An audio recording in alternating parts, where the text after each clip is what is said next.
Nyt sitten kerrataan taas, mihin on jääty meidän pääsiäistarinassa. Me jäätiin siihen, että ne paljastui sen hiiren loitsulle niihin omiin koteihinsa. Joo. Pupu ja orava pääsi hiirenloitsun avulla omaan pupunkoloon ja omaan oravan pesään. Ja mitäs sitten niillä oli niissä repuissa ollut mukana? No, porkkana, yrttiä, kaavia ja salaattia. Niin. No kaikkea. Ruokaa. Ja sitten oli vielä ne Herkkuja. pääsiäisherkut. Se pupu oli ottanut ne sinne. Niin. Mitä ne vois sitten mennä jakamaan. Niin. Joo. Ja sitten se orava oli kipitellyt sieltä omasta pesästänsä alas maahan. Ja se meni koputtelemaan sinne pupun kololle siihen sammaleeseen. Pupu, oletko sinä siellä? Ja pupu raotti sitä sammalmattoa ja kurkkasi ja sanoi, että olen minä täällä, orava. Tule peremmälle. Nyt meillä alkaa se työ. Ja se työ oli sitten se, että pupu ja orava tyhjensivät omat reppunsa. Laittoi ne kaikki pääsiäisherkut, pääsiäisaarteet, pääsiäismunat, kuivatut hedelmät, pähkinät. Oliko siinä kaikki? Kananmunat, porkkanat, kaikki yrtit, salaatit, Ja kaavit. kaalet. Olipas niillä paljon herkkuja nyt. Ne laittoi ne kaikki sinne pupun koloon. Sillä pupulla taisikin olla aika iso muuten se kolo. Sitten se orava oli vielä saanut tietää, että pupu ottaisi oravan tänä vuonna mukaansa sinne pääsiäisretkelle. Jakamaan niitä kaikkia herkkuja lapsille ja eläinlapsille. No sitten oravaa alkoi jo kiinnostaa, että no koska se pääsiäinen oikein on? Pupu, mistä me tiedämme, että koska me lähdemme jakamaan niitä herkkuja? Pupu oli aivan rauhallisena ja totesi vain oravalle. Me kyllä tiedämme, orava ystäväni. Niinpä sitten pupu ja orava järjestelivät rauhassa herkkuja pupun koloon. Ja kun kaikki oli järjestetty hyvin, pupu käski oravaa ottamaan nyt repun ja laittamaan sinne pelkästään pääsiäissuklaita, pähkinöitä, kuivattuja hedelmiä ja pääsiäisaarteita, joita he sitten jakaisivat lapsille. Kasvimaalta tuodut herkut jäisivät sinne pupun koloon pupun syötäväksi. Niinpä sitten orava alkoi laittamaan jaettavia herkkuja reppuun. Ja samoin orava alkoi laittamaan herkkuja reppuunsa. Ja taas oli niin, että vaikka herkkuja oli vaikka kuinka paljon ja reput olivat pieniä, niin silti sinne mahtui vaikka kuinka paljon herkkuja. Ja vetoketjut menivät vielä oikein helposti kiinnikin. Hyvä orava, hyvää työtä. Nyt herkut on pakattu. Sitten se orava alkoi taas olemaan vähän niin kuin utelias, että pupu, koska me nyt sitten lähdemme? Milloin se pääsiäinen on? Nyt pupu vastasi, että se on aivan kohta. Orava meni vielä hetkeksi loikoilemaan pupun nojatuoliin ja katseli siinä heidän valmiiksi pakattuja reppujaan. Orava kysyi vielä, että Ottaisimmeko me vielä tuon sinun korisi mukaan? Pupu totesi, että voimmehan me sen ottaa. Pakataan sinne vaikka vielä nämä suklaat tästä. Orava ehdotti, että hän voisi kantaa koria. Se sopi Pupulle. Sitten alkoikin tapahtumaan vähän kummallisia juttuja oravan mielestä. Ensiksi alkoi nimittäin kuulua tuulen huminaa. Orava kuunteli tuulen huminaa. Pupu, mitä täällä tapahtuu? Pupu sanoi, ole aivan rauhassa, orava. Kaikki on aivan hyvin. Sitten Pupu sanoi, katsohan orava tätä. Pupu käski oravan katsoa hänen pöydälleen, missä oli Pupun ikioma kello. Kello oli mikäs muukaan kuin Pupukello. Pupukellolla oli silmät, suu, korvat ja Pupun vartalo, missä oli käpälät ja jalat. Katsopas oikein tarkasti nyt tuota kelloani. Kohta sille alkaa tapahtumaan jotain. Orava katsoi todella tarkasti kelloa ja oli aivan hievahtamatta. Ja toden totta. Kohta alkoi kuulumaan maiskutusta ja se kuului tuosta pupukellosta.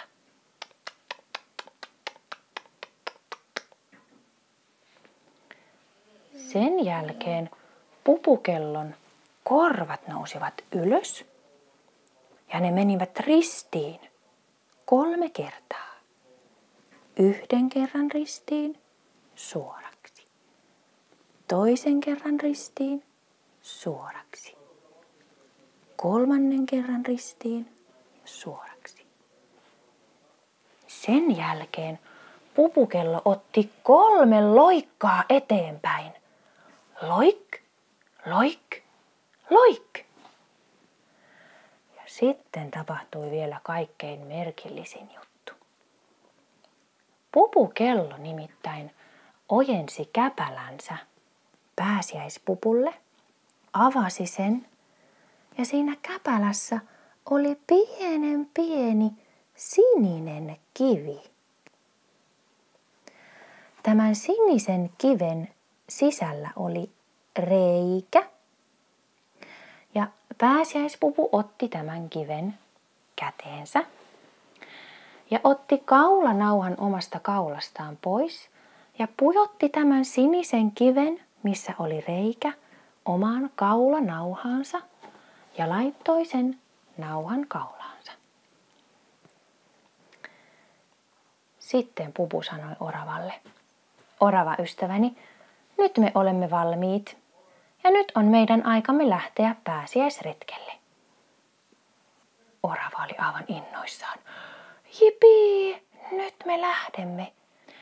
Niinpä orava laittoi repun selkäänsä, Pupu laittoi repun selkäänsä ja orava otti vielä korin käteensä. Sitten ne astelivat ulos pääsiäispupun kolosta. Orava katseli ympärilleen. Mitä ihmettä täällä on tapahtunut?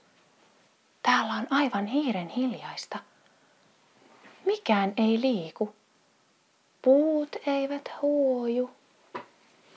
Hei, miksi tuo sammakko on ihan paikallaan tuolla järvellä? Miksi tuo kurki on noin hassussa asennossa? Sitten pääsiäispupun oli aika selittää oravalle. Orava ystäväni,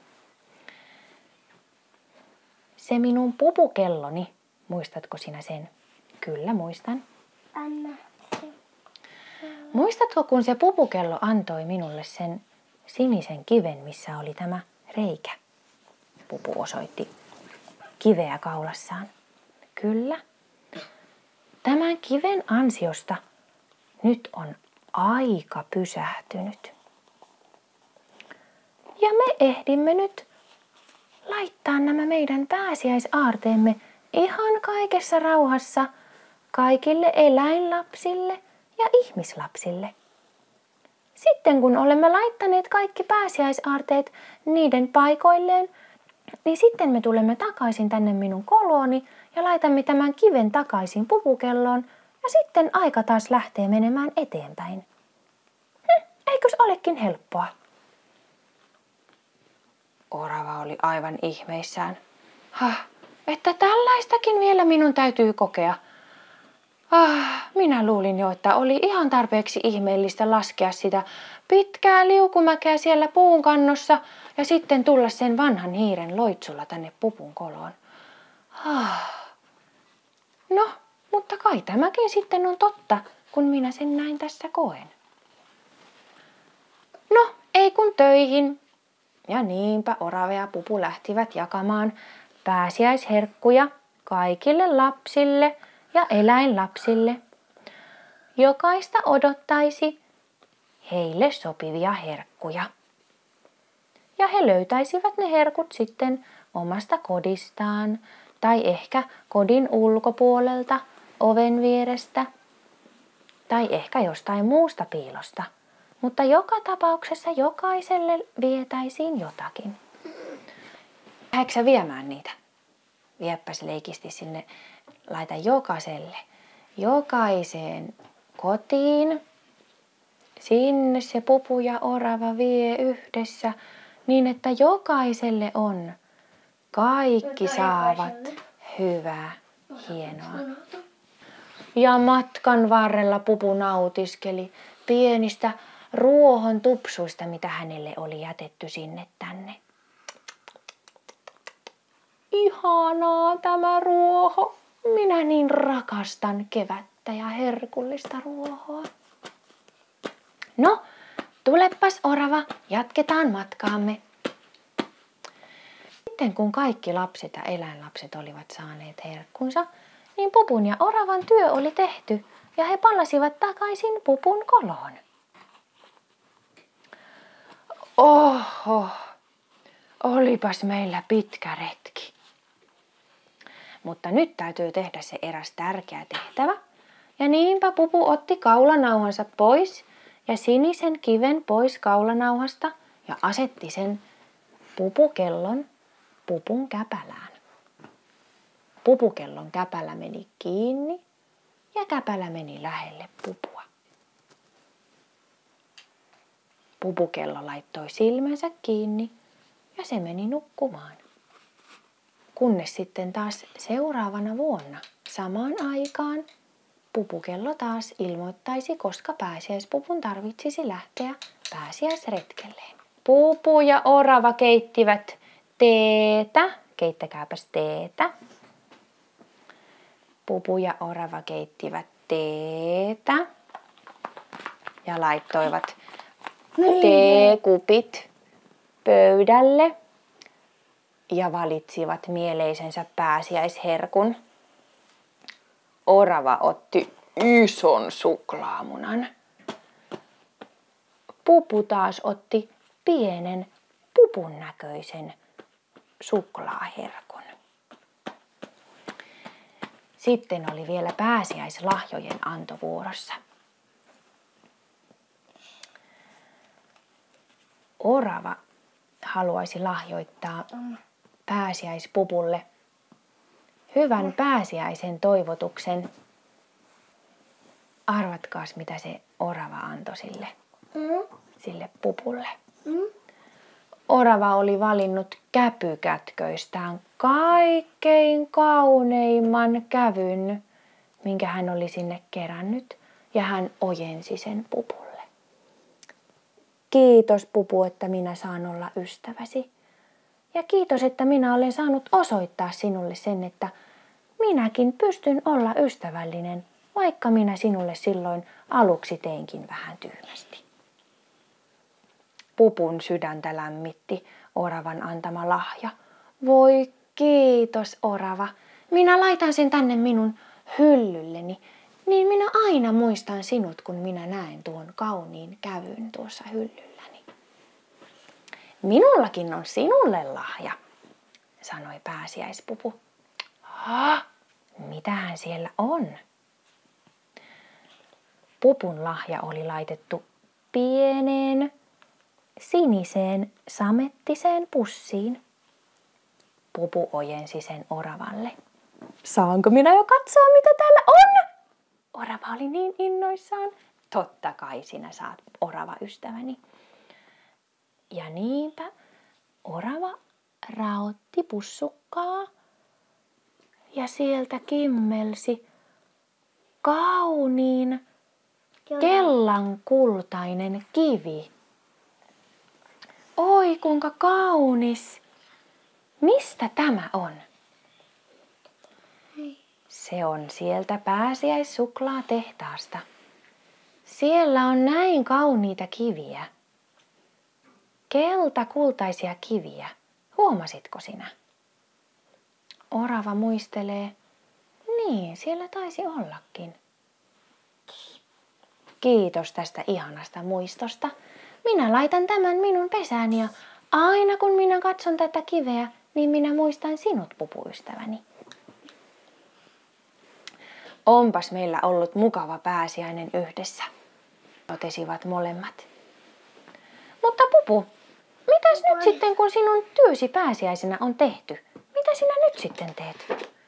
Voi orava, minulla on työtä ympäri vuoden. Pääsiäinen on kyllä ehkä kaikkein kiireisintä aikaani, mutta minulla on kaikenlaisia muitakin hommia. Kertoisitko sinä minulle niistä? Voinhan minä joskus kertoakin. Mutta nyt minua kyllä huvittaisi mennä ulos leikkimään. Tuletko kanssani leikkimään, orava?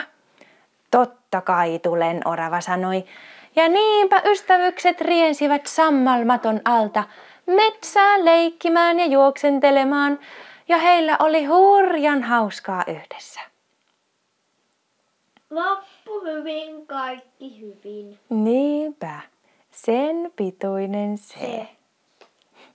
Kiitos kaikille kuuntelijoille ja hyvää pääsiäistä. Kiitos.